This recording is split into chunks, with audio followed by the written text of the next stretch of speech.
भारत में चीन की ऑटोमेकर कंपनी BYD की बड़ी चोरी पकड़ी गई है। ये कंपनी चीन से गाड़ियों के पार्ट्स इंपोर्ट करके इन्हें देश में असेंबल करके कार बेचती है। जब जांच हुई तो पता चला कि यह कंपनी चीन से गाड़ियों के पार्ट्स इंपोर्ट करने में बहुत ही कम टैक्स पे कर रही है। डायरेक्टर ऑफ रेवेन्यू इंटेलिजेंस ने आरोप लगाया है कि चाइनीज इलेक्ट्रिक कार बनाने वाली कंपनी ने $730 मिलियन की टैक्स चोरी की है। हालांकि जांच एजेंसी की शुरुआती जांच के बाद कंपनी ने बचा हुआ टैक्स जमा कर दिया है, लेकिन एजेंसी का कहना है कि अभी भी जांच जारी है, जिसके बाद कंपनी पर और दूसरे चार्जेस और जुर्माना लगाया जा सकता है। जांच एजेंसी ने अभी तक कंपनी को फाइनल नोटिस नहीं दिया है। बता दें कि जांच एजेंसी द्वारा कई बार रिक्वेस्ट करने पर भी BYD चीन और इंडिया दोनों ब्रांच ने कोई जवाब नहीं दिया। भारतीय एजेंसी BYD पर कड़ी निगरानी रख रही है। कंपनी ने भारत में $1 बिलियन इन्वेस्ट करके देश में लोकल लेवल पर कार बनाने का प्रपोजल रखा है। आपको बता दें कि भारत में बॉर्डर से लगने वाली देशों की कंपनीज को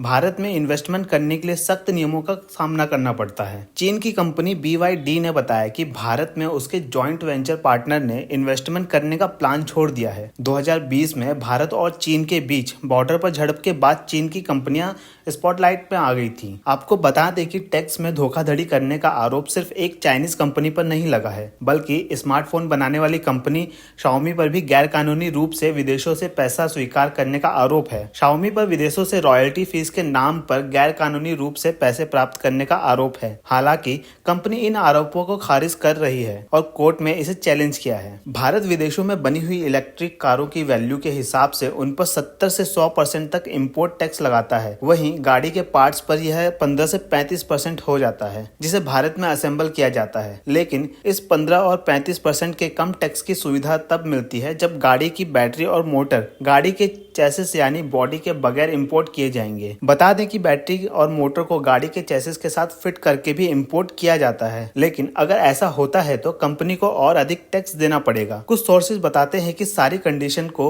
BYD कंपनी ने अनदेखा किया है, जिसके कारण अब कंपनी को या तो गाड़ी की वैल्यू की 70 या 100% तक इंपोर्ट टैक्स देना पड़ेगा।